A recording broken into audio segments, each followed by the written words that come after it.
If you want to understand whether you're a victim of fraud, there are some simple metrics that you can check on your traffic data. First one is the demographics.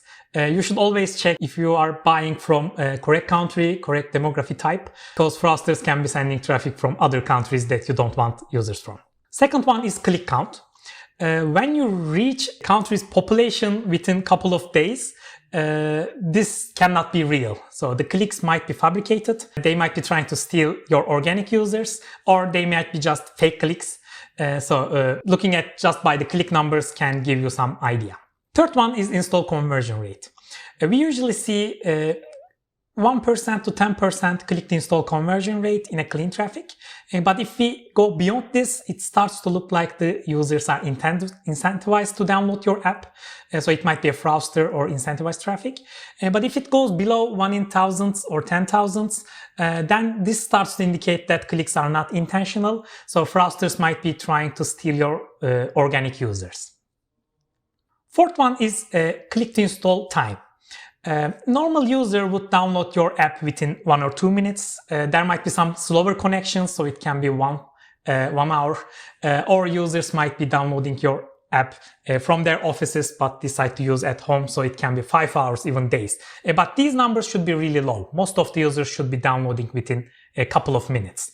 If you start to see lots of users downloading after a couple of hours or couple of days, then this again indicates that the clicks was not intentional before the install, so it usually indicates some type of click spamming or attribution fraud is in place. Fifth one is event conversion rate. So from install to any paid event, you expect some type of conversion rate. If you cannot reach this conversion, then it means the users may not be the right users, or they might be incentivized users, which is not incentivized to perform the event. But if it goes too good to be true values, then it starts to indicate SDK spoofing, because the fraudsters are hacking your attribution tool and they can inflate numbers as much as they want. So if you think the event conversion is too high, then you should be suspicious. Sixth one is defining impossible funnel events.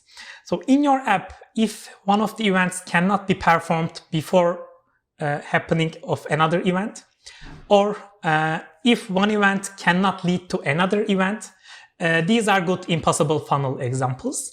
If you see these type of funnels, then it means that these are not real users. Some spoofer is sending random events, so you should be careful. Seventh one, use your own benchmarks. You probably already have an organic user base or some users that you acquire from some trusted walled garden networks. So these are good benchmarks for your app. If you are seeing some conversion rates or like event times that are too far away from your benchmarks, this indicates they might not be real users, or they might be some fake users sending these events. Eighth recommendation is using multiple analytics tools. So you might be trusting your attribution tool, but it's always a good idea to double check your numbers with either another analytics tool or by pulling data to your backend from your app so that you can compare the numbers. This is not to audit your attribution tool, but to understand if fraudsters are faking some numbers, because they are motivated to hack your attribution tool, but not your analytics tool. So always double check numbers between multiple tools. Last one is performing incrementality analysis regularly. Stopping all network traffic might be hard, but if you can try the networks one by one, you can start to understand if some of the networks are stealing users from other networks. For example, if you stop all network activity, you can see your organic download numbers per day, and introducing the networks, you can check if your organic numbers are decreasing when you introduce a new network, or if other network numbers are decreasing when you introduce a new network. So this gives you a pretty good idea who is stealing attribution from your traffic. Of course, these all recommendations are reactive. You are trying to understand if there is a fraud. But if you want to prevent fraud from happening or take a proactive action, you should start using a real-time fraud prevention solution like Interceptd.